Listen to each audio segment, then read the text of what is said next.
Rosalie Bennett stood outside the towering glass building of Cross Industries, her hands trembling as she clutched her worn leather portfolio. The Seattle morning was crisp, and clouds gathered overhead as if warning her that this day would be anything but ordinary. She had spent the entire night practicing her interview answers, rehearsing confident handshakes in front of her bathroom mirror, and promising herself that today she would finally be the put-together professional she always dreamed of becoming. That promise lasted exactly 12 seconds. As Rosalie pushed through the revolving door, her heel caught on the rubber mat.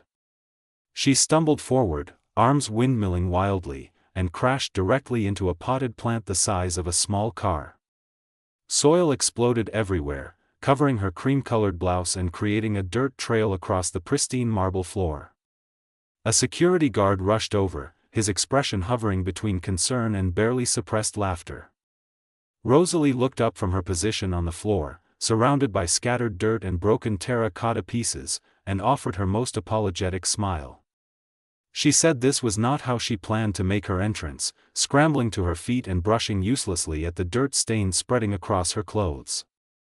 The guard helped her collect her scattered papers while Rosalie fought the urge to run straight back home and hide under her blankets forever. After profuse apologies and a quick attempt to salvage her appearance in the lobby bathroom, Rosalie made her way to the elevator. Her reflection in the polished metal doors showed exactly what she feared: a young woman who looked like she had just lost a fight with a garden. Her carefully styled brown hair now stuck out at odd angles, dirt smudged across her cheek, and her blouse was beyond saving. She closed her eyes and took a deep breath, reminding herself that she needed this job desperately. The elevator doors opened, revealing a single occupant. A man in an impeccably tailored navy suit stood in the corner, his attention focused on his phone as his fingers moved rapidly across the screen. He exuded the kind of effortless elegance that made Rosalie acutely aware of her disheveled state.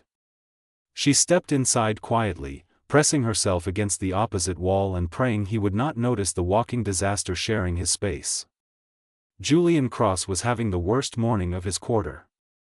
His lead developer had just quit via email. His ex-girlfriend Victoria had somehow convinced a major investor that they were reconciling, and now his afternoon schedule was packed with interviews for an executive assistant position he did not have time to fill.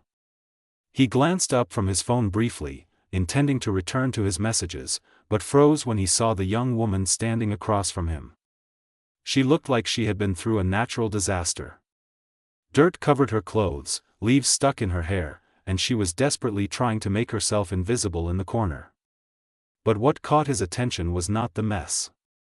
It was the way she held herself with a strange mixture of mortification and determination, as if she refused to let her circumstances defeat her. The elevator suddenly jerked to a halt between floors. The lights flickered once, then settled into an emergency glow. Rosalie felt her stomach drop, and not just from the sudden stop. She stared at the illuminated floor numbers, willing them to start moving again through sheer force of panic.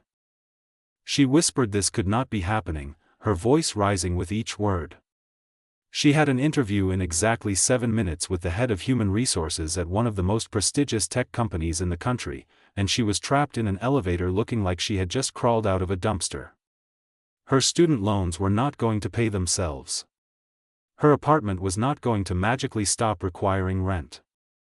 And her mother would absolutely use this as ammunition for her ongoing campaign to convince Rosalie to move back home and work at the family bakery.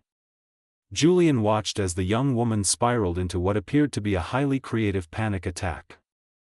She was listing increasingly absurd consequences of missing her interview, including something about her roommate's pet ferret and a complicated situation involving a borrowed car. He found himself speaking before he quite realized what he was doing. He said breathing helps, his voice cutting through her rambling. She jumped slightly, seeming to remember she was not alone. He continued, saying panic attacks make stuck elevators last longer, which was not scientifically accurate, but it made her laugh. A short, surprised sound that seemed to surprise her as much as it did him. Rosalie looked at the man properly for the first time. He was probably in his early 30s, with dark hair swept back from a face that belonged on a magazine cover. His gray eyes held an unexpected warmth despite his obviously expensive appearance.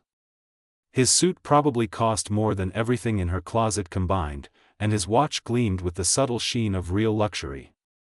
She introduced herself as Rosalie Bennett, professional disaster and apparently expert at destroying first impressions.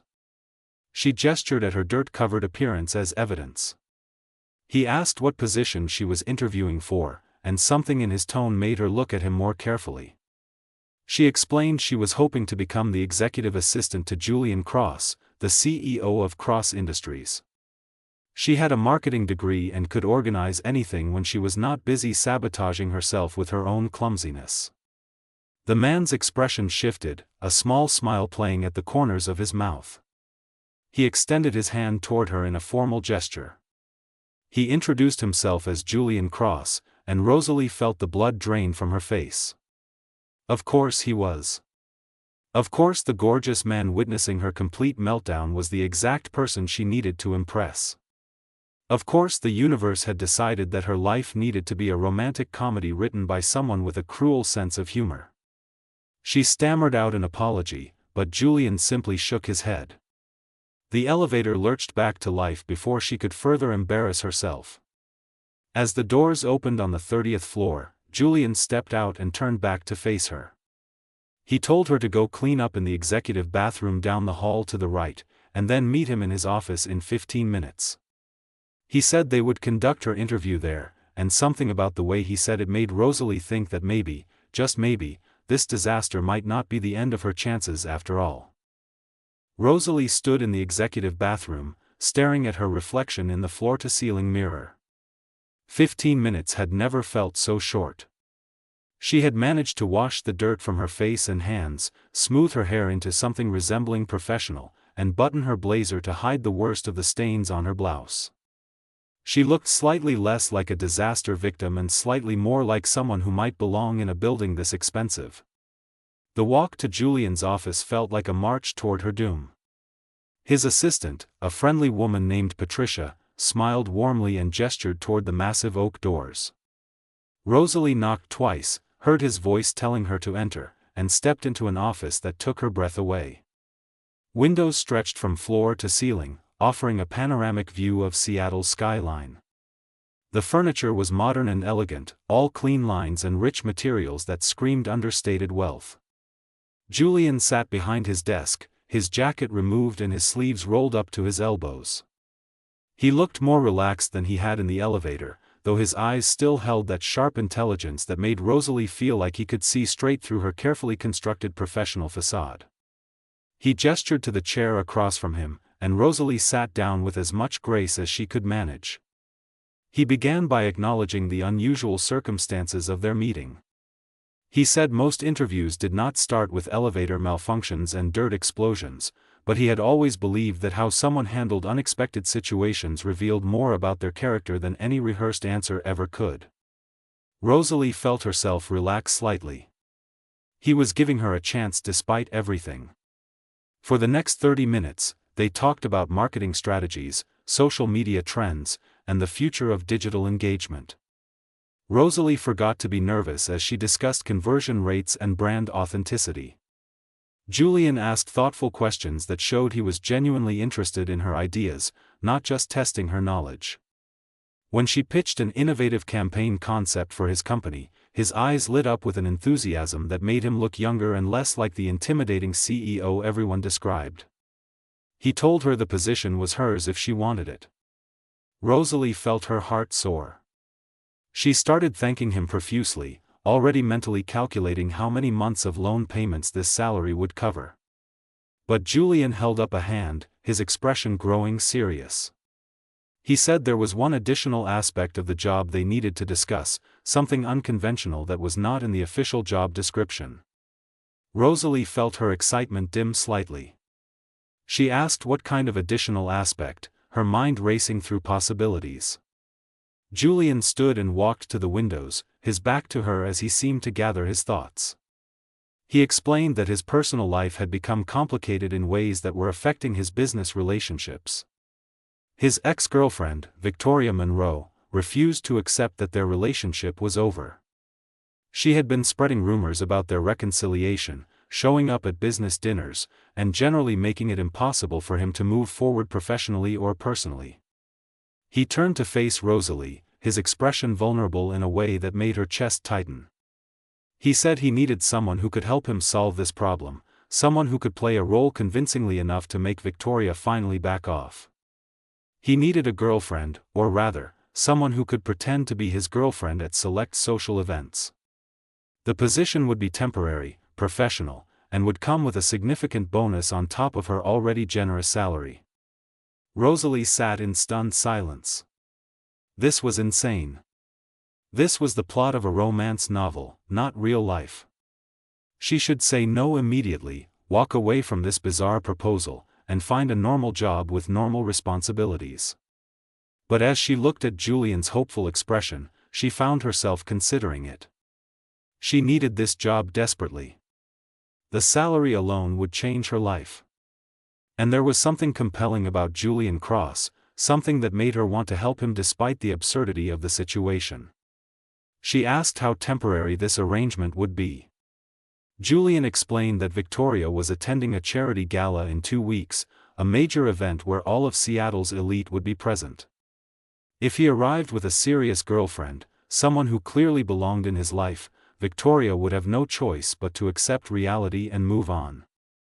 After that, they could stage a quiet breakup, and Rosalie would continue as his regular assistant with no additional expectations. Rosalie took a deep breath and asked if she would need to move in with him. Julian nodded, explaining that Victoria had been watching his building and would notice if his girlfriend did not actually live with him. It would only be for 2 weeks, and his penthouse had plenty of space. She would have her own room, complete privacy, and they would maintain completely professional boundaries despite the living arrangement. She looked at Julian, really looked at him. He was offering her a chance to completely change her financial situation, to gain experience at one of the most prestigious companies in the tech industry, and all she had to do was pretend to be in love with a handsome billionaire for 2 weeks. When she said it like that in her head, it sounded almost too good to be true. Which usually meant it was. But Rosalie had always been someone who took chances. She had moved to Seattle with nothing but a suitcase and a dream. She had applied for this job knowing she was underqualified. She had walked into this building covered in dirt and still tried to make a good impression. Taking risks was apparently what she did best, even when they terrified her. She stood and extended her hand toward Julian. She told him he had himself a deal, but she had some conditions. Julian raised an eyebrow, clearly intrigued. Rosalie outlined her requirements: complete honesty about what would be expected at each event, a clear exit strategy when the arrangement ended, and his promise that this would not affect her actual job performance reviews. She had worked too hard to get here to let a fake relationship ruin her real career. Julian agreed to all her terms without hesitation. He shook her hand firmly, and Rosalie felt a strange flutter in her stomach at the contact. This was going to be purely professional, she reminded herself. Just 2 people solving a mutual problem. The fact that Julian had eyes like a storm cloud and a smile that made her knees weak was completely irrelevant. 3 days later, Rosalie found herself standing in the lobby of Julian's building with 2 suitcases and a backpack containing everything she thought she would need for 2 weeks of pretending to be a billionaire's girlfriend. The doorman recognized her immediately, having been briefed on her arrival, and escorted her to the private elevator that opened directly into Julian's penthouse. The apartment was even more beautiful than she had imagined. Hardwood floors gleamed under carefully placed lighting. Modern art decorated walls painted in soft, neutral tones. The furniture looked comfortable despite its obvious expense, and the view from the living room windows made her gasp audibly. She could see the entire city spread out below, lights beginning to twinkle as evening approached. Julian appeared from the kitchen, looking more casual than she had ever seen him, in dark jeans and a fitted Henley shirt. He welcomed her and offered to show her to her room. He led her down a hallway past several closed doors to a bedroom that was bigger than her entire apartment back home. The bed was enormous, covered in soft white linens. A door led to a private bathroom with a soaking tub and a shower that looked like it belonged in a spa. Windows offered another stunning view of the city. Rosalie set down her suitcases and turned to find Julian watching her with an expression she could not quite read. He told her to make herself comfortable and meet him in the living room when she was ready.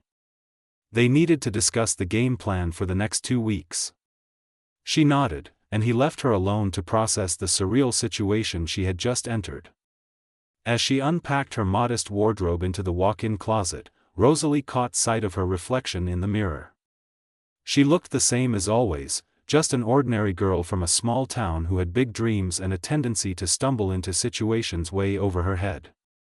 But something in her eyes looked different now. There was an excitement there, a spark of anticipation that she had not felt in a long time. She was about to spend 2 weeks pretending to be in love with Julian Cross. 2 weeks of fancy dinners, elegant parties, and playing the role of the perfect girlfriend. It was going to be the performance of her lifetime, and Rosalie found herself looking forward to it more than she probably should. She just hoped that when it was all over, she could walk away with her heart intact and her career on track.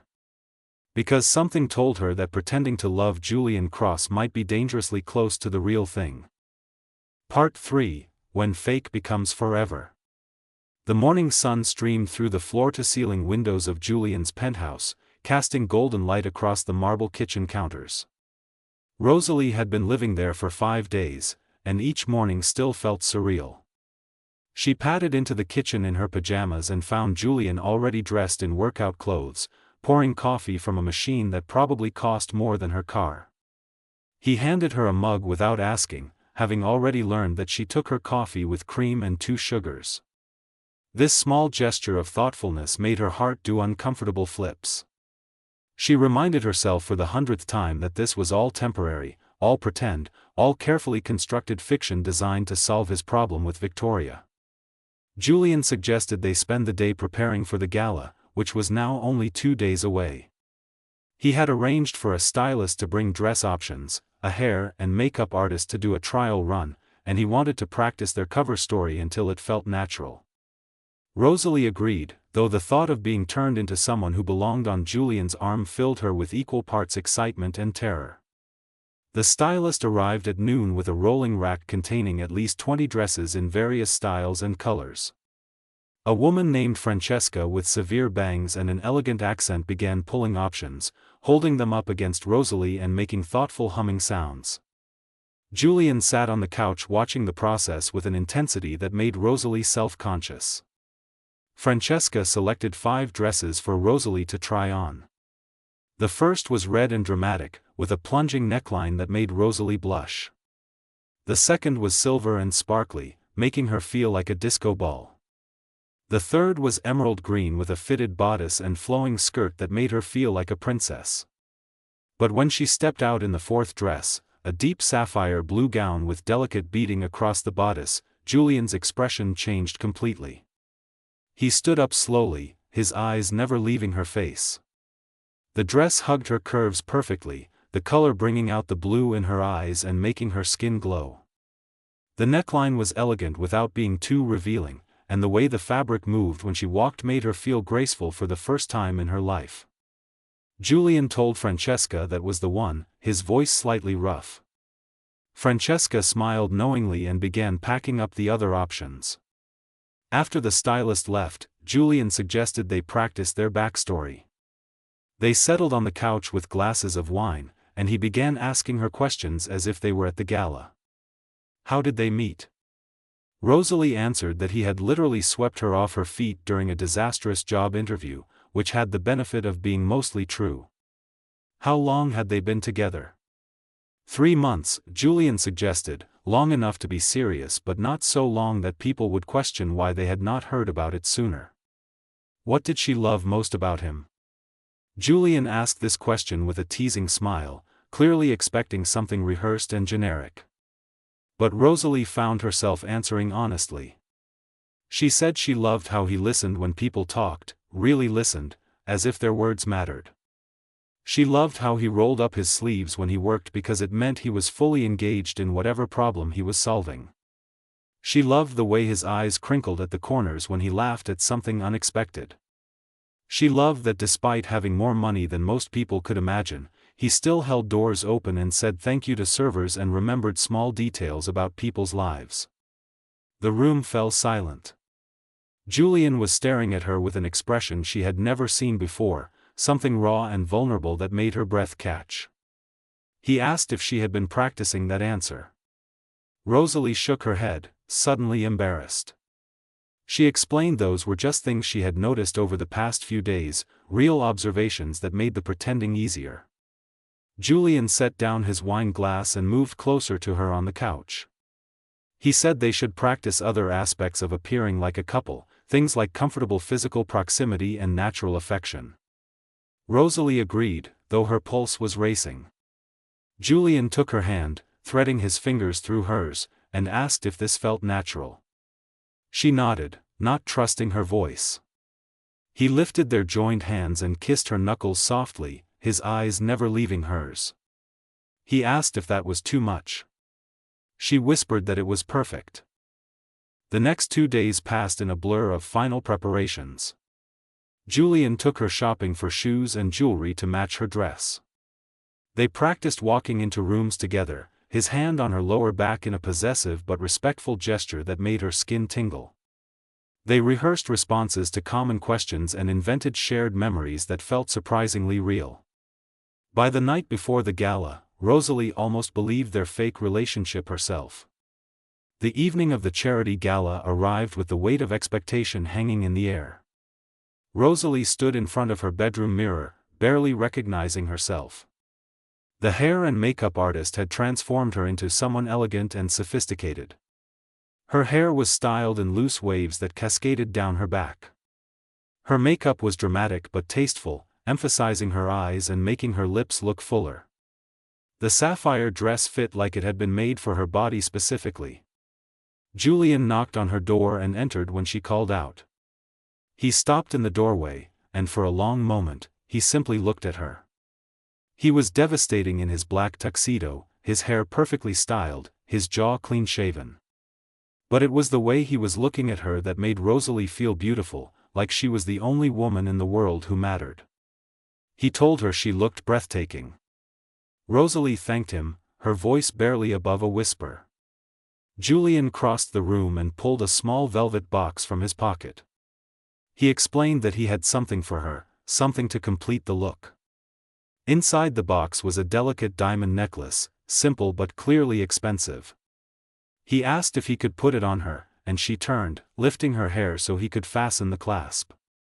His fingers brushed against her neck, and she shivered at the contact. The gala was held at the Grand Fairmont Hotel, in a ballroom that had been transformed into something from a fairy tale. Crystal chandeliers hung from the ceiling, casting prismatic light across tables draped in ivory linens. Floral arrangements towered in the center of each table, elegant combinations of white roses and cascading orchids. Everyone was dressed in their finest, jewels glittering and champagne flowing freely. Julian kept his hand on Rosalie's back as they entered, and she could feel the weight of curious stares following them. She recognized several faces from magazines and news articles. Seattle's elite gathered together for charity and social positioning. Julian introduced her to various business associates and friends, and Rosalie found herself genuinely enjoying the conversations. These people were less intimidating than she had expected, and many seemed genuinely interested in her marketing background. Then Victoria Monroe appeared. She glided toward them in a crimson gown that probably cost more than a car, her dark hair swept up in an intricate style, her makeup flawless. She was breathtakingly beautiful, and Rosalie felt a surge of insecurity. This was the woman Julian had loved for 2 years. This was the standard Rosalie was being measured against. Victoria greeted Julian with false warmth, kissing both his cheeks in a continental gesture that seemed designed to establish familiarity. She turned to Rosalie with a smile that did not reach her eyes. She commented that Julian always did have interesting taste in companions, the word companions dripping with condescension. Rosalie felt Julian tense beside her, his hand tightening slightly on her waist, but Rosalie had spent her whole life dealing with people who underestimated her. She smiled sweetly at Victoria and said it was lovely to meet the woman Julian had told her so much about. She added that she understood why the relationship had not worked out. Some people were simply better as memories than as partners. Victoria's smile faltered, and Julian made a choking sound that might have been a suppressed laugh. Victoria recovered quickly, suggesting she and Julian catch up privately for old time's sake. Julian declined politely but firmly, explaining that he and Rosalie were inseparable. He pulled Rosalie closer, and she leaned into him naturally, as if they had been doing this dance for years instead of days. Victoria's expression hardened before she excused herself with forced grace, disappearing into the crowd. Julian led Rosalie onto the dance floor as a string quartet began playing. He took her hand and placed his other hand on her waist, pulling her close as they began to move in time with the music. Rosalie had worried about this moment, knowing her natural clumsiness could ruin everything. But in Julian's arms, she felt graceful. He led confidently, and she followed easily, their bodies moving together as if they had practiced this 1,000 times. He whispered that she had been magnificent with Victoria. Rosalie smiled up at him, admitting she might have enjoyed that confrontation more than she should have. Julian laughed, the sound warm and genuine. He told her she was full of surprises, Rosalie Bennett.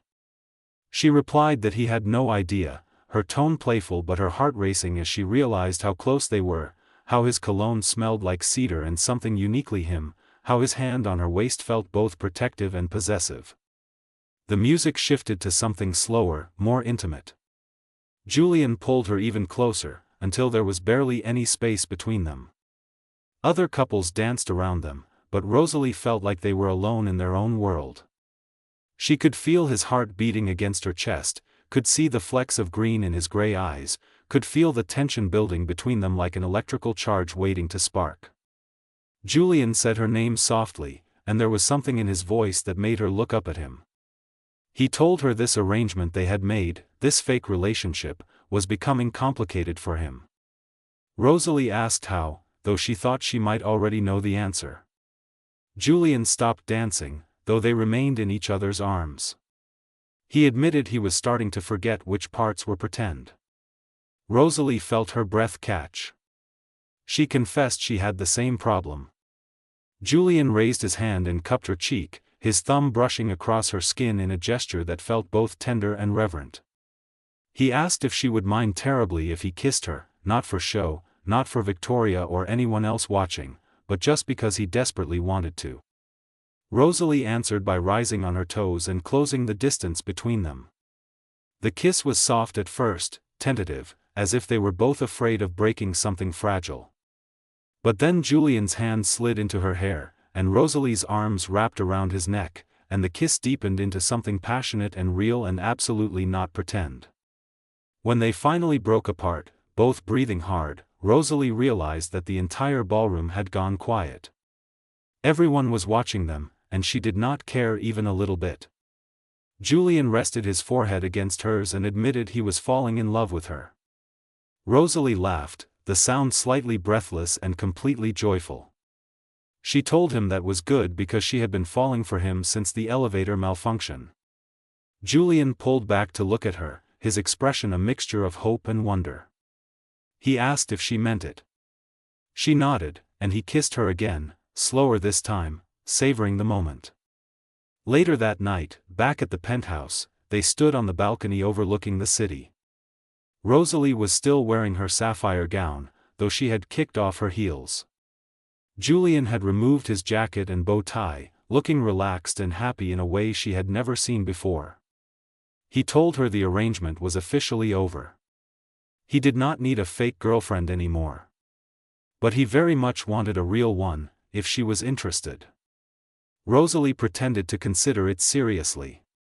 She asked about the job benefits, and Julian listed them: unlimited coffee access, front row seats to his terrible jokes, the privilege of beating him at trivia night, and kissing privileges whenever she wanted. She countered with her own demands: he had to stop working past midnight, try her favorite pizza place even though it was not fancy, meet her family without judging their small-town quirks, and promise to catch her when she inevitably tripped over something. Julian agreed to all her terms. He pulled her close and said he loved her, the words simple but weighted with meaning. Rosalie said she loved him too, and realized it was the truest thing she had ever said. What had started as a disaster in a revolving door had turned into the greatest adventure of her life.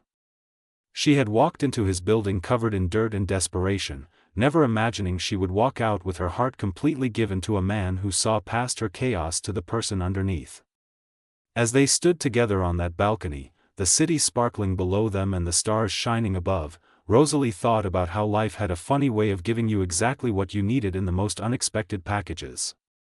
She had come looking for a job and found her home. She had agreed to play pretend and discovered something achingly real. And she had absolutely no regrets about any of it. The end.